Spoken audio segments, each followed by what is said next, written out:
Bismillahirrahmanirrahim. Assalamu alaikum and a very warm welcome to your communication skills class again. Today we are back again with our productive skill, that is writing skill, and we are going to discuss different formats in which we can apply our productive skill and how you can improve your communication skills overall. Actually, begin with today's lecture. Let's quickly recap that what we have done in our previous lecture. The last lecture was basically about the three writing process or the three-stage writing process, that is pre-writing, writing and rewriting. That one we have done in detail in the last lecture. We thoroughly discussed that how you are supposed to pick up any material for planning, and then pre-writing basically involves your planning stage. That is, once you are planning for something and once you are looking for something, whatever you are supposed to write down and whatever you are supposed to explain. So pre-writing basically involves planning and shaping of something. So this planning and shaping of something has something to do with bringing or gathering a lot of information to be written down on a piece of paper. Now, if in the last lecture we also discussed one of the example that before cooking anything, if you want to cook chicken, or if you want to cook a pizza, or if you want to bake a pizza, what do? You collect or you gather everything that is related or that is required for cooking that very material or that very thing. Same goes with your writing. Once you want to write down anything, and once you are preparing yourself to write down anything, your main focus and your main target is to plan and to gather as much information as you can. That has something again to do with talking about that you have the ample information that you are gathering from different resources to see that how much they are relevant to your material that you are going to write. Now that you in planning phase, we discussed different techniques, different brainstorming techniques. First of all, we discussed free writing. We also discussed this clustering. We also discussed tree diagram. We also discussed keeping a journal, doing your research work, scratching outline or making outline, and so on and so forth. So there were a lot of categories and there were a lot of techniques that we have discussed. The only thing that we discussed in pre-writing was that you are not supposed to worry about the order and correctness of the ideas that you are gathering about any material or any piece of topic that you are writing about. All you are supposed to stick to is to gather as much information as you can to make your material or to make your piece of paper more attractive for your audiences. Once you have gathered a lot of information, you shape it. And how do you shape it? That has something to do with list making and scratching outline. Now you are making lists, which are the random lists. You are not looking for the order. But once you are scratching an outline, it means that you are putting them in the order. That which thing is supposed to occur first and which thing is supposed to occur in the end. Then we also discussed the writing process, which basically is the combination of three major steps. The first one is drafting, the second one is revising, and the third one is editing. So we also discussed them one by one. Drafting basically has to do with making the first draft of your whole planning thing that you have planned. Either that's going to be an outline. Now once you're making drafts, instead of writing down the phrases and clauses, you write down the complete sentences. So for writing down the complete sentences, you make sure that you are making or you are noting down the ample information for yourself. Now for every draft, you leave some space in the middle or maybe in the end. Once you are going to reread your paragraph or once you are going to reread your material for making corrections for yourself as well as the others. You edit your material and sometimes you revise your material for checking for the 7 C's of communication.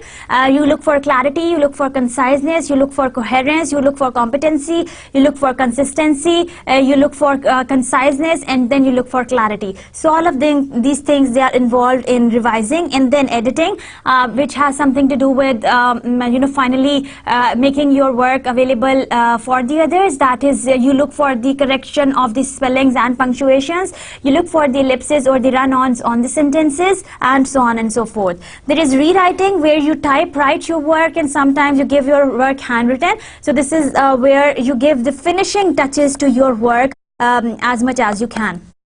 So this is all about the three-stage writing process that we have discussed in the previous class. We also discussed one of the American Gothic painting, that one you were supposed to do in the classroom. That was your classroom activity. We also discussed and related this three-stage process to your practical life, sticking that to the business communication once you are looking forward to or once you are writing down any business material. We thoroughly discussed that how you can define the project by looking at the project estimated hours. Then we also talked about how you can decide the audiences. We also talked about that how you can work on the document design, and how in the finally you can deliver the project in front of your audiences. So that was a quick recap of what we have done in our previous lecture. Today we are going to do a lot in a very short time. First of all, we would discuss that what is a paragraph. Today basically we are going to see some writing style, starting from the paragraph to essay to précis to email, letter, memorandum, resume, email, and so on and so forth. So there are some technical writing materials as well as there are some academic materials that we are going to discuss. The similarity between all of them is that all of them they follow a writing process that we have done in our previous lecture. So today's lecture is going to be about paragraph. We will discuss what is a paragraph, and we will also come across some of the examples. We would also thoroughly discuss that what is an essay, and we will also see that what makes a good essay, and we will come across some of the points. We will also discuss what is a précis, and we will see some of the technical writing. We will discuss that what exactly is technical writing that is related to your business communication or your business administration. We will discuss email, letter, memorandum, resume, and emails in detail. There are some do's and don'ts for writing down your formal material. Now all of these things if you see are kind of the formal formats, or are the examples of the formal writing. Since we call them formal writing because they are following the writing process. Now, if the writing process is involved in it, it means that they are the formal pieces of writing, and they are particularly following one basic format for everyone. That one is going to be the target of today, that we are going to discuss this format for everything. Then we will also discuss the do's and don'ts, and then we will also discuss the formal writing rules. Today's lecture is going to be a fun for you. Pick up your journal where you are going to note down everything that we are going to discuss today. So first of all, let's quickly discuss that what is a paragraph. First of all, we will see the definition. We will also talk about the paragraph unity, how a paragraph is united. We will talk about the topical sentence. We will also talk about the supporting details, and then we will also solve some relevant exercises in today's class. So first of all, what is a paragraph? A paragraph basically is a group of sentences that introduces, presents, and develops one main idea about the topic. So basically a paragraph is the combination of, or is a group of different sentences that sometimes introduces, presents, and develops one main idea about the whole topic. Now you are being given a topic which introduces, which also presents, and which also develops your thoughts and your ideas in the whole line. It can be divided into three major parts. The first part of the paragraph is known as the topic sentence, that is the beginning. The second part of the paragraph is known as supporting details, which is the middle, and the last part of the paragraph is the closing sentence, that is the ending. So there is a beginning, there is a middle, and there is an end. Now for every material that we would learn to make has got this body. Now this is what you call the body of the whole material that you are making. For every letter there is a body, for every memorandum there is a body, for every CV there is a body, for every report there is a body, for every essay there is a body, and for every paragraph there is a body. And within the body you have the beginning, you have the middle, and you have the ending. Beginning has something to do with the topic sentence, middle has something to do with your supporting details, and ending has something to do with your closing sentence. The topic sentence basically is normally the first sentence of the paragraph. So remember that it is the first sentence of the paragraph. It conveys the overall point of view of the paragraph. So in other words, it is trying to introduce to the audiences that what this paragraph is going to be all about. Then it helps the writer focus on the idea written about. Now there is a main idea being presented in the topic sentence. That one we have also done in our lecture about that how you are supposed to write down for the details details in your first topic sentence, it helps the reader know about what the paragraph is all about. So basically, once it is going to talk about the main idea, in other words, it will help the reader understand that what this paragraph is going to be all about. As we had been also discussing in our reading skills, that how by reading the first sentence of every paragraph, you can make sure that what this paragraph is going to be all about. The idea behind is that every first sentence of every paragraph is basically introducing the main idea, which is being elaborated, explained, exaggerated and supported in the whole paragraph. So this is how you define the topic sentence of any paragraph that you are going to talk about. Now the next slide talks about the supporting details. Supporting details basically is a combination of 3 or 4 or maybe 2 or 3 sentences which are used to support the main idea that has been presented in the topic sentence. So a topic sentence, if this is going to be your topic sentence, it will be followed by maybe 2 or 3 sentences which will explain one topic sentence and which will explain this idea. So these 1, 2 or 3 sentences would be the supporting details which are actually enhancing the idea that has been presented in the topic sentence. It provides the information about the main ideas through examples. So sometimes it is providing or it is supporting the topic sentence with the help of examples. Sometimes it is providing the evidences, sometimes it is providing you the facts. So this, in other words, it is basically, trying to give the supporting details for the whole paragraph. It provides clear evidence that what the topic sentence says is trustworthy. So, as I said, that it provides the facts and evidences. It basically provides the clear evidences that whatever the topic sentence says is trustworthy and it is true and it is relevant and it is honest. Strong convincing points on which the topic sentence can rely upon. So it kind of supports or it kind of convinces the reader that whatever the topic sentence is saying is right. So it kind of provides the convincing points to the reader to take in mind and to see that the points that have been written in the topic sentence are true. Then comes your concluding sentence. Once you have written down your topic sentence, and then there are 2 to 3 sentences or maybe 4 sentences which are actually elaborating or which are actually supporting the topic sentence, or maybe they are convincing the topic sentence. There comes the next sentence, which is known as conclusory sentence, that is the ending. Now this is a reflection of the main idea pronounced in the topic sentence. So it cannot be as exactly what is written in the main idea.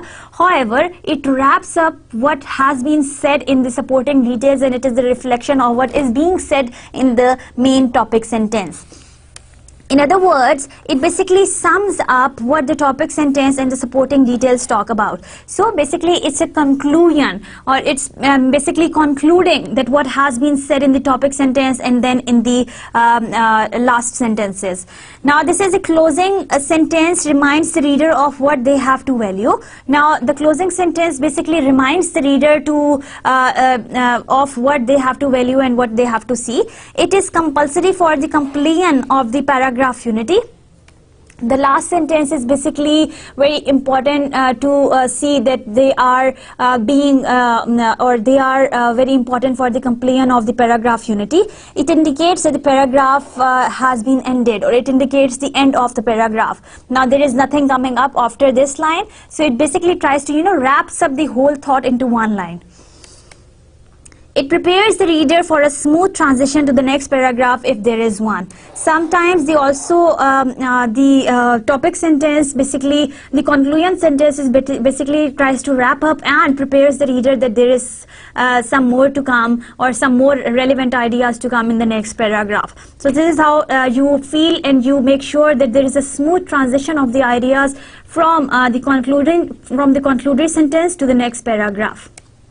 Now moving on to the next slide, let's see our example number 1. Now looking at these examples will help you see that how you can actually understand these topic sentence, these supporting details and these closing sentences.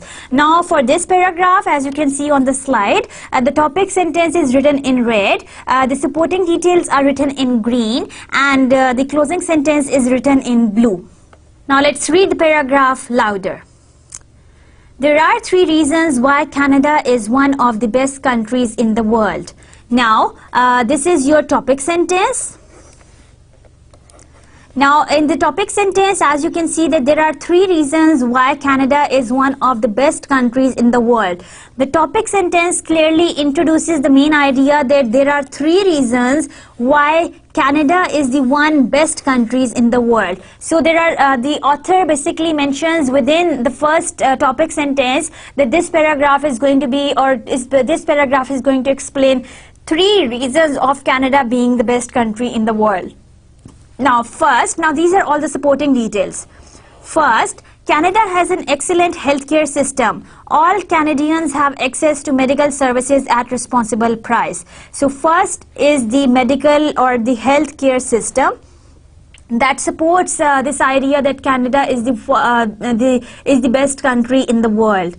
Second, Canada has a high standard of education. Students are taught by well-trained teachers and are encouraged to continue studying at university. So the second point that supports the topic sentence and that makes Canada a best country in the world is the high standard of education in Canada. Thirdly and finally, Canada's cities are clean and efficiently managed. Canadian cities have many parks and lots of space for people to live. So, Canadian cities, the third point that makes Canada a best country in the world, one of the best country in the world is clean and efficiently managed. Now, if you see the supporting details one by one again, you would find out that how every idea, every supporting detail is again being repeated by another or is again being elaborated with the help of another sentence that tries to explain and that tries to elaborate the idea being presented in the supporting detail. Now, first idea was the healthcare system, how the healthcare system is helping them, that all Canadians have access to the medical services at a reasonable price. So this makes the idea complete on its own. Second idea is Canada has a high standard of education. Now this is being supported by another idea that students are taught by well-trained teachers and are encouraged to continue studying at university. So this is how this is become, or this has become one complete sentence which conveys the idea that there is the high standard of education in Canada. Finally, Canadian cities are clean and efficiently managed. Canadian cities have many parks and lots of space for people to live. So this is also conveying you the complete idea that how clean they are and how efficiently they are managed once you talk about the Canadian cities. As a result, Canada is a desirable place to live. So it refers back, your conclusion sentence or your closing sentence refers back to your topic sentence where it has been presented clearly that there are 3 reasons why Canada is one of the best countries in the world.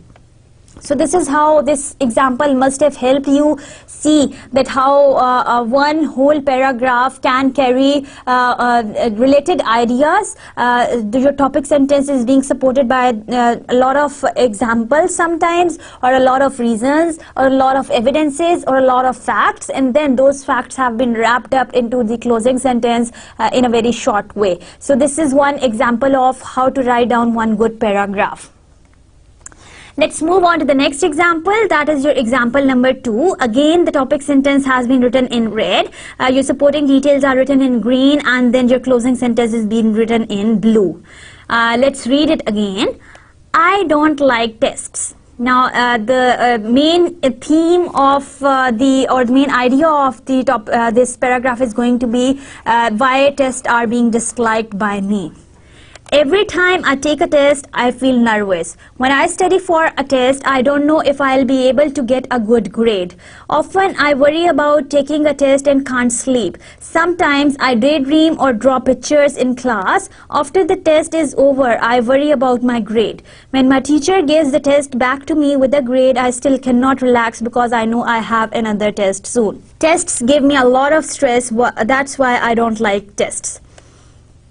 So the main idea of the whole paragraph is that I don't like tests. And why don't I like tests? Because every time I take a test, now this idea that I don't like tests has been explained, or has been supported with different kinds of evidences and different kinds of examples. So the writer of the paragraph says that every time I take a test, I feel nervous. So first of all, nervousness is the reason. When I study for the test, I don't know if I'll be able to get a good grade. So worrying about the grade is another reason. Often I worry about taking a test and can't sleep. So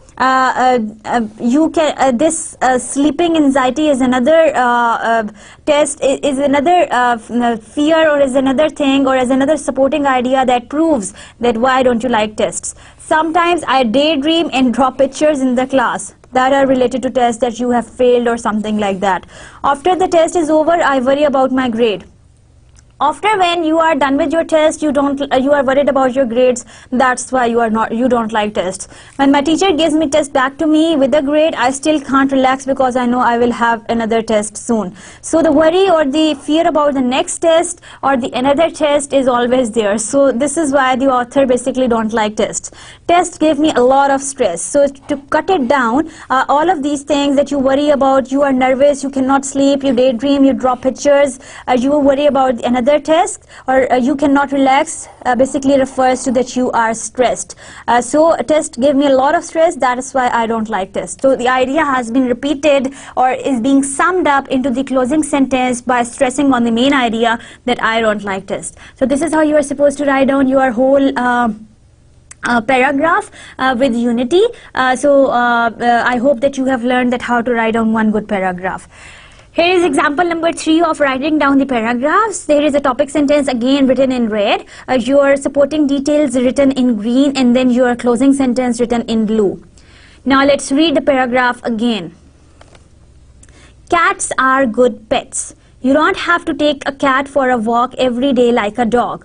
You do not have to wash cats because they know how to clean themselves. If you want to go on vacation, you can leave some food and water for your cat and it will be okay. A cat can sleep on your bed and keep you warm at night. I think these things make cats good pets. Now for this paragraph, you would tell me that what exactly is the topic sentence about, how are the supporting details providing the evidence or the facts for the main idea, and how is the ideas being wrapped up in the or the summed up in the closing sentence. You have 1 minute to look at the whole picture, and then I'll get back to you to find out that how much you have learned by the conversation that we had been doing so far. So your time starts now.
Your time is up. Welcome back. I hope that you have written down the reasons that why cats are good pets. Tell me that what is the main idea? Yes, the main idea is cats are good pets. So the supporting details will focus on that how cats are good pets. You don't have to take a cat for a walk. The first reason being walk. Like a dog. You do not have to wash cats. The second reason being is you do not have to wash cats because they know how to clean themselves. If you want to go on vacation, you can leave some food and water for your cat and it will be okay. So you can, without any fear, you can leave for the vacation as well. A cat can sleep in your bed and keep you warm at the night. So there are 4 reasons that the writer has mentioned for making a cat a good pet. I think these things make cat good pets. So there are 1, 2, 3 and 4 reasons why the cats can be good pets, or cats can be good animals for keeping at home. Now there is an exercise for you to solve. I hope that you would do it well. Write an excellent paragraph on the following topic on the separate sheet of a paper. Now pick up a separate sheet of paper and write a paragraph on the following topic. The topic is friendship. Remember, make sure your paragraph has a topic sentence, as we have been discussing that every paragraph has got the topic sentence. Make sure you provide at least 3 sentences that support your main idea. Number 3 point is make sure you have a closing sentence. Check that your sentences focus on the main idea, so that once you are done with your topic sentence, your supporting details and your closing sentence, see that all your ideas are related to your topic sentence. Remember that circle your topic sentence. Once you have written down the whole paragraph, circle your topic sentence, number your supporting details and underline the conclusion. So this is how you are supposed to write down one paragraph on friendship. So you are supposed to write down it on the separate sheet of paper. Let's open a separate sheet of paper and let's try it here. So the main topic of the talk is friendship.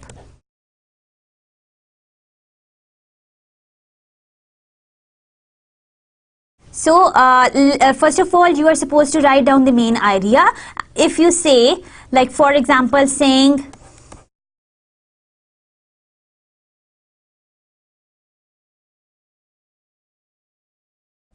friendship is a blessing.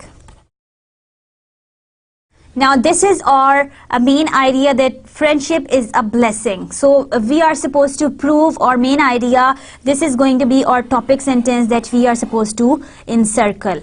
So this is our topic sentence. Now we are supposed to write down the details or the supporting details, at least 3, that would make friendship a blessing. Good friends. Now the first sentence that would support our idea is good friends can help you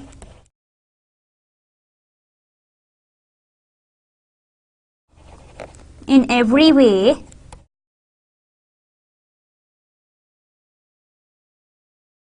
no matter how risky it is. So this is your first supporting detail, that good friends can help you in every way. So this help will make them a blessing, no matter how risky it is. They can jump from the 10th floor of the building to rescue you. Now this will tell that how risky it is and how they can help you. Now this is another great idea, or this is another supporting idea to see that how they can help you. They can fight even alone to secure you. Alright, so these kind of ideas to rescue you, to secure you, no matter how risky they are going to help you. They can help you cheat in the exam also? No, that's not a good idea. Alright, they can go beyond every time limit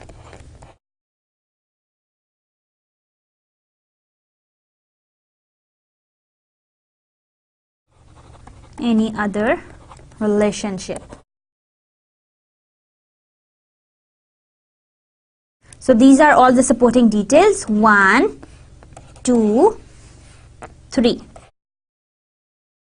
So this is what you are supposed to number, and the last is going to be your closing line, in which you would write a whole conclusion. Good friends can do any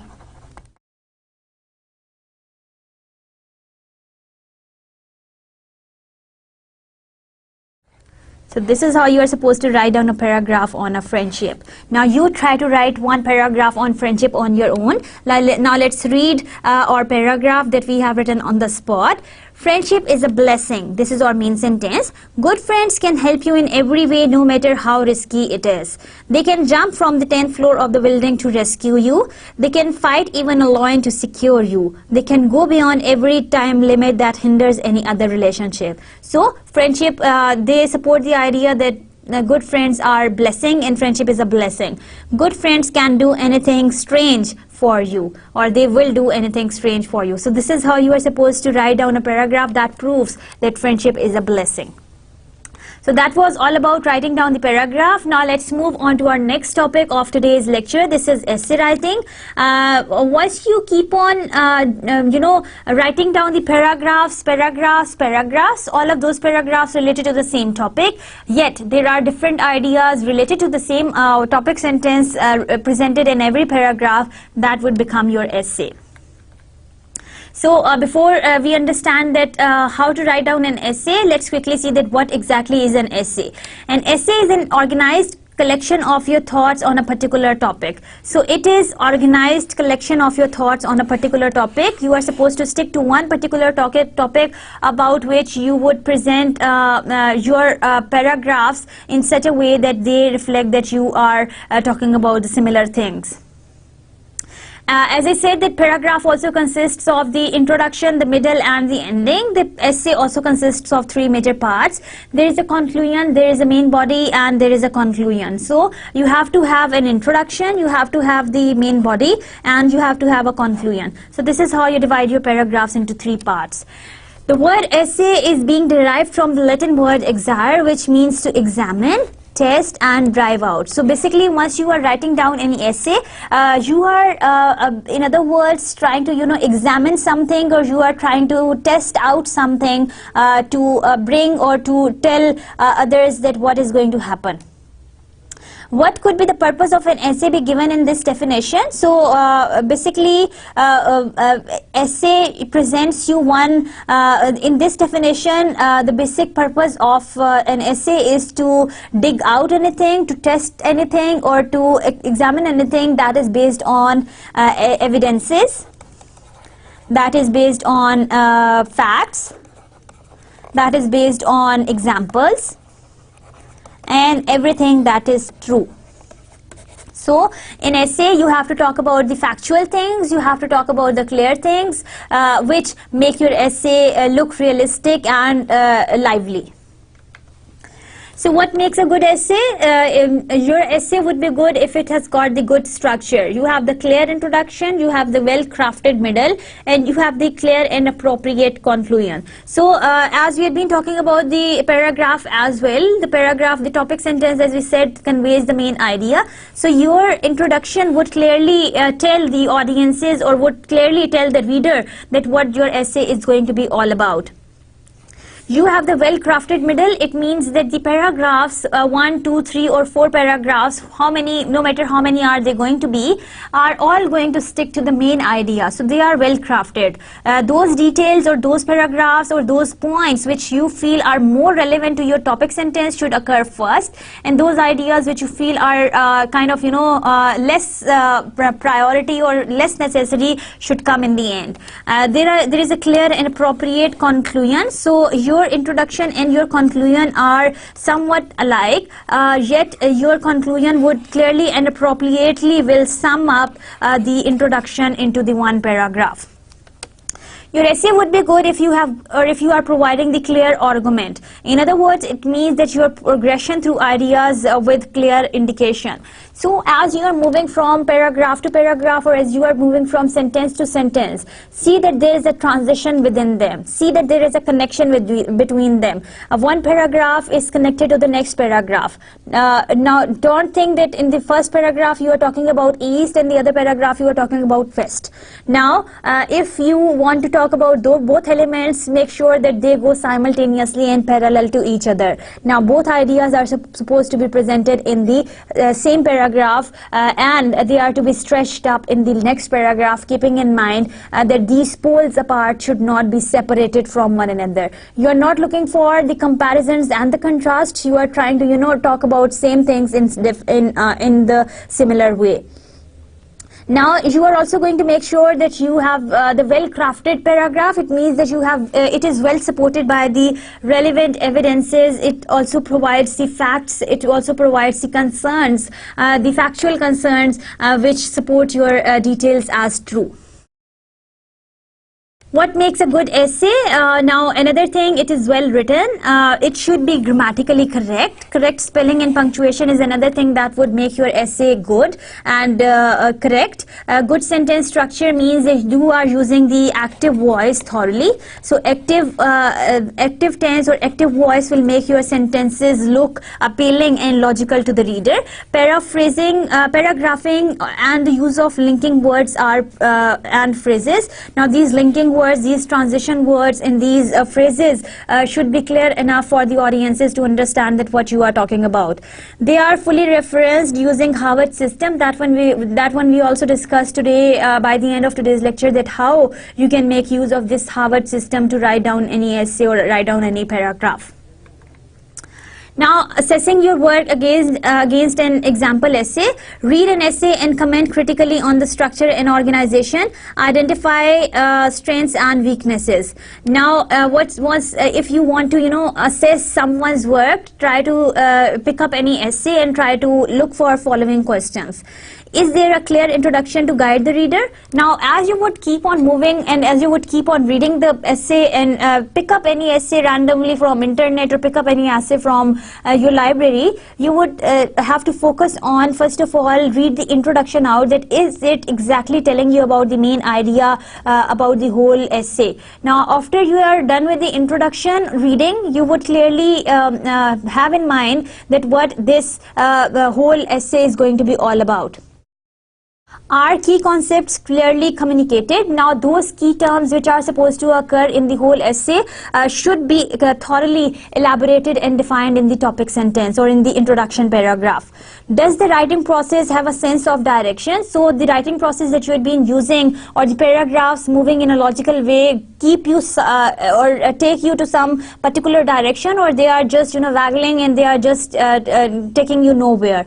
Or is there a clear and appropriate conclusion? So you will look up that if the conclusion is summing up the all thoughts being presented in the topic sentence as well as the supporting details clearly. So this is how by picking up any example essay you can answer, or you can keep this question guide in front of you, and then you can help yourself see that if it is a good essay or a well written essay or not. The next thing that we are going to discuss now is the Prewriting writing. I hope that you understand the word Prewriting very well. Prewriting is basically that is the concentration of ideas from the original piece of writing. So we define Prewriting as a concentration that is boiled down so that only the essence of the original remains. So you see, once you are boiling the water, what exactly happens that the only the vapors or those vapors, they fall up on that very top of that water, which is the essence of the whole water. Now if you boil the milk, sometimes you see there is a thick that layer of milk on the top. Now what exactly it is? You call it cream. That is the cream of the whole milk or the cream of the crust. So that cream basically carries everything in it, everything useful or everything essential. So this is what you call the Prewriting of the whole thing. Now if you have the whole conversation, if you have the whole debate, on the top you will have one sentence that would elaborate or that would tell you about the essence of the whole paragraph. This is what you call Prewriting, that carries everything in it that is required there in the whole conversation. So there is an example for you which says, boiled down sounds like the beginning of a good broth. I love soup. So this is basically like a broth or like cooking something, or this is the beginning of a good broth. Like for example, somebody has started making a soup and you have smelled it. So this smell, the initial smell, will tell you that what exactly is going to happen. Pressy is same. Now how do you pronounce this strange word? Pray-see. Now you pray that you see that what is written in this whole conversation or in this whole paragraph. As you can see very well, this owl who is saying, I used to pray to see until I got my glasses. Now I can see everything just fine. Haha. Never let anyone tell you an owl can't be funny. So you pray that you can see, and I pray that you can also see the whole gist or the whole essence of what is being written in the paragraph. And how to do that? Now for a giant leap, let's go through some examples and let's try to be more specific about pray see or about pressy. There is a sentence number 1. Now the first sentence of your pressy, your first sentence in the pressy should have the name of the author, the genre and the title of the work. Your date should occur in the parentheses, and active verbs such as assert, argue, suggest, imply, claim, and that clause which contains the thesis statement of the work.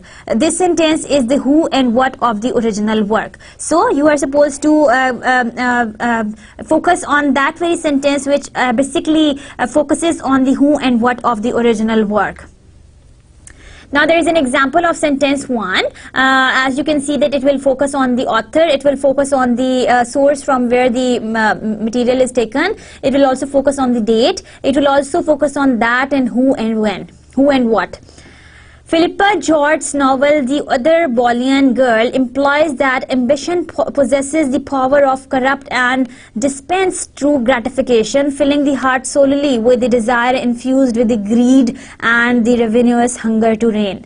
So this is how you are supposed to write down the sentence number 1 of the pressy. This is about the novel, which clearly indicates that what exactly Philippa George's novel The Other Bolian Girl is going to be all about. So it is the heart of, it basically answers the who and what clearly, and it clearly defines in the first pressy sentence that who is involved there and what exactly is going to be it about. So implies that ambition who possesses the power of corrupt and depends true gratification, filling the heart solely with the desire infused with the greed and ravenous hunger to reign. So what it actually addresses to, it addresses to the greed, and it basically is about those who are in power. Now your sentence number 2 should contain an explanation of how the author develops or supports the thesis. This is usually done in the chronological order. Now let's see the example for sentence number 2.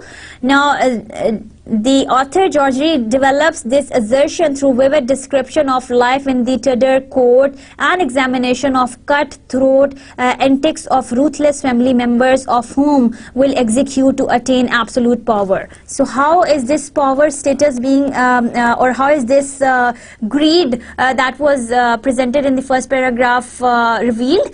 So how the author basically indicates it through the family members of an absolute power class who are actually trying to examine the cutthroat antics of the ruthless and showing the ruthless behavior. Sentence number 3 should be a statement of the author's apparent purpose followed by an in order phrase. So in the third sentence you would tell the purpose of the whole paragraph. Now example of sentence 3 is the George's purpose of elaborating on ambition is to depict the outlandish lengths one will embark in order to fill a selfish void within one's greedy and desperate soul. So basically George's novel targets to fill a selfish void within one's greedy soul and tries to explain that. So this is how you write down the pressy sentence number 3.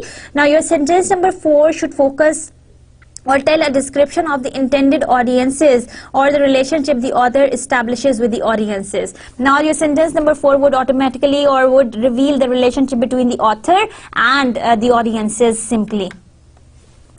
Now there is an example of sentence number 4. Georgery engages the average women through the themes of scandal, convincing competition and passionate lust, all of which evokes every woman's desire to be a queen. So this is how the relationship between the author and the audiences is being revealed in this example. Now that was about Prewriting. Now let's moving on to the technical writing. As you can very well see on the slide, the definition of the technical writing. Now let's read it out and let's try to explain it also. Technical writing conveys specific information. Now let's underline that, specific information about a technical subject to a specific audiences for a specific purpose. So what basically is the technical writing combination of? It provides you the specific information about these specific audiences and for the specific purpose. So all of them, they are basically specific. The words and graphics of the technical writing are meant to be practical. Now see, they are meant to be practical. It means, in other words, they are supposed to be factual. That is to communicate a body of factual information. Now facts are important once you are targeting on providing this specific information. That should be factual. That will help an audience understand a subject or carry out a task. Now if you are writing down a letter, basically you are providing this specific information since the letter carries a subject. So the subject would automatically define that what this conversation is going to be all about. Emails carry a subject, that would also make it specific. Report carries a subject, that would also make it specific. That is being written for the specific audience. Letter is go to someone specified. Email is to go to someone who is specified. The report will go to someone who is also specified. And the purpose of sending that letter, maybe that's a good news letter to tell someone that they have received a job, or that can be a bad news letter to tell someone that they have not received the job, or maybe they are being kicked out from the job forever. So this kind of the purpose is being specified. And basically your technical material, they talk about the facts through evidences. You are being appointed because you qualify to work with us, because you carry all those skills which we have been looking for, and since you are the expert in the field that you are looking for. So this is how Michael H. Markle basically conveys the whole idea of the technical writing that when we are going to discuss now. We would see different examples of writing, technical writing, which is also known as your business writing. Now remember, your technical writing is also known as your workplace and your business writing. That one we have also discussed earlier, and I hope that you remember that how your business writing is your technical writing. We are strongly focusing on your business writing, since I know that all of you are business administration students, and this is our main task to work on these business type of material, in producing these kind of materials, so that you don't find any difficulty once you are going to jump into your practical lives. Now there are some types of your workplace writings that we are going to focus into in today's lecture, as well as we would move on. We would see that how different kinds of these forms are written, and we would practice them in the class also. There are some, first of all, business letters. The type of the business letters are formal, since you don't have to write a letter to your colleague, or you don't have to write a letter to your boss, unless that's a resignation letter, or unless that's any information letter, a complimentary copy. So that's kind of an external communication that goes outside the company to address the concerns of the people who are working outside the organization. So that is really very formal, since the kind of the language that you would be using in letter would be highly, and that would be a kind of professional language. Then a second example is email transmissions, which are informal or they can be formal as well, if they are external correspondence written to the business associates and internal correspondence written to the personal friends. Now emails can be formal or emails can be informal, yet the category is being defined as informal. Why? Because you don't have any particular formats for writing down any email. Now for writing down any email, keep in mind that the emails can be written written down in different ways, varying from company to company. Now different companies, they have got their own formats. There is no standardized format for writing down an email. That's why emails are not formal kind of the conversation. Then the next category is memorandum. Why do we call memorandum an informal style? Because that is used within the organization. And as I said that just like an email, the format of a memorandum would vary from organization to organization. Informal style of a business letter, internal correspondence written to colleagues within the company. Then you have reports. There are financial audit or statistical report that identifies the specific problems and presents collected data, research or recommendations for the change process. There are sometimes contracts, binding agreements or proposals between two or more parties that can become legal document if they include an offer that is accepted. So contracts are basically your formal kind of the communication that happens between or that occurs between two parties.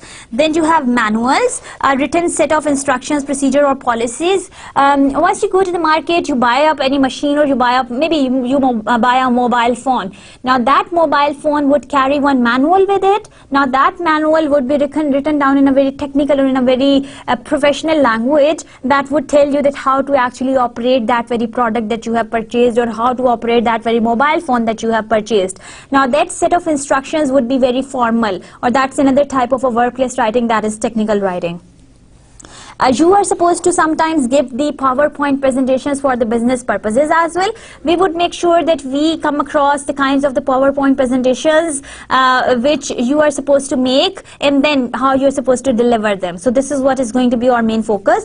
PowerPoint, software generated visual slideshow with animation options that hosts a set of notes and bulleted points, an agenda or other information that supports a discussion. So if you are supposed to go into the meetings where you are supposed to convey any agenda, you make your PowerPoint presentation to make sure that you don't forget any point during the presentation. Now let's quickly see the formats of different things, and as we will keep moving on, we will keep on explaining them one by one. A letter basically starts with the reader's address. Now here you write down the reader's address. And in the next upcoming lectures, once we are going to discuss them one by one, we will see that how you are supposed to write that. Here you would write down your reader's address. After leaving 2 line margins, you would write down the date. Then again you would leave 2 lines, and then again you would write down the writer's address. Again you would leave 2 lines, and here you would write down the subject. Remember that your subject has to occur in 1 line only. After leaving 1 line, you would write down the salutations. After your salutations, you would write down the body. This is your body. Now remember that your body of the letter would include introduction, paragraph. You would have your middle, and then you would have your closing also. After you are done, you would write down your closing remarks. And then you would sign sign your, or there would become the signature of yours, and this is how your letter would look like. Now if you observe, all of the things in your letter are occurring on the left hand margin. Now there is nothing being written on the right side. We will discuss different types of the letters in our upcoming lectures once we are going to thoroughly explain each of the categories one by one, and I would tell you that how different formats of the letters are being written and which one is functional these days. So this is how a format of the letter looks like. Now let's move on to an email. Now this is also again focused. You address to. Here you write down the email of the person whom you are sending an email. You also talk about whom it is coming from, so you focus on from. So here you write down the email address of the person who is sending or from whom the email is coming to you. Then you write down the CC, that is the sending the carbon copy, or sometimes you also write down the BCC, the people whom you are sending the carbon copy of the whole conversation, and then the blind carbon copy of the conversation that you are writing to. And then here you write down the subject. Here you would write down the subject of your email. You have this option of the attachment. and reply. Sometimes you have the option of the forward, and so on and so forth. So this is how the format of any email, any general email, if that's going to be Gmail, if that's going to be Hotmail, that's going to be Yahoo, that's going to be Excite, or any other account of your company. This is how the email looks like, and below that there would be a box where you are supposed to write down again the body of the email. Now that body would again carry your introduction paragraph, your middle paragraph, and your conclusion paragraph. So this is how the structure of the email looks like. The third category of the technical writing is known as memo. Memo is again in internal communication. It carries to, it carries from, it carries date, and it carries subject. Now for to, from, you write down only the names. You don't have to mention the designation of the person. Here you would write down the subject, and here you would write down the date. Below that you would have a column where you would write down again the body of the paragraph, which will carry the introduction, the middle, and the conclusion, and in the end you would have a distribution list. In the distribution list, you would write down the name who are supposed to receive the copy of the memorandum. That what your office assistant would do. He would deliver the copy of the memorandum to every person who is supposed to receive the copy of this memorandum within the organization. You have the fourth format that we will discuss is your CV. Now CV has to has your name, has to has your address. It also has to has your phone number. So this is what is common. Sometimes you have your picture also. Sometimes you start up with your objective. Here is your objective of your whole CV. Then you write down your educational background or academic background. And then you write about it in the chronological order, starting from the highest degree that you have attained to the lowest degree that you did in the beginning. Then you have your work experience that you would write here, and then you have other extra courses or kind of co-curricular activities. And then you have your hobbies, and then you have your references, and the list goes on. So this is how basically you make your CV and your resume, that when we will also practice making in the class also. Now there are some do's and don'ts for writing down any kind of the formal material that you are supposed to do and that you are not supposed to do. For the things that you are supposed to do is to prepare well in advance. So prepare for the thing in advance. Write a first draft, leave and come back to it later. Keep your focus on the question, the main purpose of writing down any material. Edit carefully for the sense, spelling, grammar and punctuation. So this is what you are supposed to do while you are writing down any formal piece of writing. There are some don'ts, like write all you know about a topic. So write everything, writing everything about the topic that you know is going to be a wrong idea, because sometimes also writing about the details which are not very strong makes your piece of writing less weak, or they don't strength to the idea. Now leave till the last minute is also going to be a very bad idea. So do not leave till the last minute any idea that you know of. Quickly write down into the draft, and then leave ample time for finishing and then editing and revising. As I said earlier, that there are some formatting rules, formal writing rules that you are supposed to stick to. First of all, do not use the first or second person, that is I, me, I, my, we and us. So using first or second person is not going to be a good idea. You are always supposed to talk about the third person. So this is what you are supposed to stick to. If you remember the formal writing rules, the rule was to stick to the third person. Then second point is that do not use the contractions. Now can't, won't, doesn't, I am, I ain't, I'll, all of these contractions should not be used. Instead write down the complete words like I can not. So this is going to be the right way of writing it. Do not use metaphors or figures of speech. Now these metaphors and figures of speech are very dramatic and very figurative language that should not be used in the formal writing. Saying that this the essay will discuss, or in my opinion, which will make it very personal. So try to avoid them also. Avoid using a lot. If you do use it, take care not to repeat it often. Now this a lot is a kind of a vague idea. I have a lot of chocolates. I have a lot of books. Now how many? Specify them. Talk about facts. Talk about figures. Now try to try to avoid using these kind of vague ideas. About redundant categories and repetition, as being discussed earlier as well. Be specific, do not be vague. Do not use words like things or many examples. That's another going to be a vague idea rather than being specific. Always follow MLA format. Also bother about your font size. Used size number 12 point font, Times New Roman, and standard 1 inch margin from every side. Like 1 inch margin should be here, 1 inch margin should be here, 1 inch from here, and 1 inch from the top. Then edit, and edit. This is going to be a very important thing, that once you are going to write down any formal material, save your rough work. Do not discard it, because it can be of a great help in future also. When writing about literature, always write in the present tense. So always use present tense once you are writing about literature. That is, Hamlet is a novel of Shakespeare, not like this, that Hamlet was a novel of Shakespeare. Because the thing that has been produced, the piece of the literature, still is alive, whether Shakespeare must have retired and died.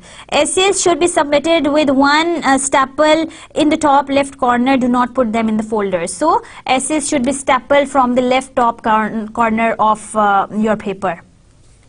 MLA formats usually looks like essays written in 12 point forms and 1 inch margin. Do not separate, no separate title page. In the top left corner of the page of your essay, write your name. Now this is going to be your page, your first page of your essay. On the left top left corner of the first page of your essay, write down your name, your teacher's name, your course code, your date, and double spaced, or all of them, they are supposed to be double spaced. Put your last name and page number in the top corner of each page after the title page. So there are headers and footers in every kind of the Word document that you are typing. Make sure that you follow the instructions there clearly. Italicize the title of the novel if there is any. So italicize the title of the novel if you are talking about the novel in your MLA format. When using quotes, reference the page number in the following way. Like first quote, write down the quote in within the parentheses. Use the author's name with the reference. Now as you can very well see the example as well, I did not even notice that I had more than the usual number of toes. Now this is the quote being taken from the novel is written within the inverted commas. That is to be followed by the author's name and then the reference number. That is going to be your page number. Then second quote from the same source, no need for the author's name. So if you are writing the second quote from the same source, only write down the page number. That is the reference number. Submit a works cited page to show the resources that you have quoted from in your essay. So this is how you can do the citation for your work. The format for works cited, write works cited centered at the top of the new page. Ensure your last name and the page number are still included on the right upper corner. Each entry in the works cited should be in the alphabetical order according to the author's last name. Like this is your last name of the author, then this is the first name, that is the followed by a full stop, and in between them this is the comma. Like for example, my name is Anila Noshin, so here I would write Noshin and here I would write Anila. Then that is to be followed by a full stop, and in between them would be a comma. Then the title of the book, maybe the title of the book is Communication Skills. That is to be written like this. That is to be followed again by the full stop, and this title of the book should be italicized. Then city published, write down the name of the city. That is to be followed by a colon. Then you are supposed to write down the name of the publisher.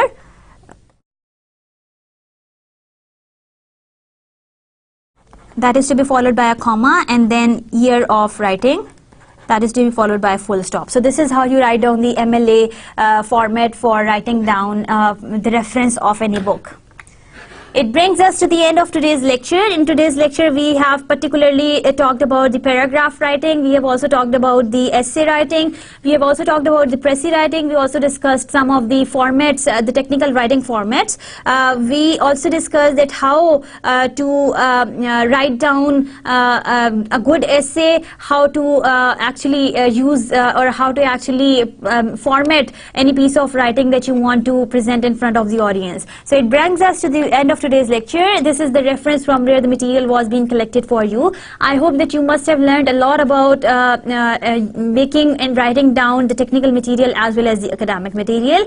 All of them have something to do with the formal formatting of your material.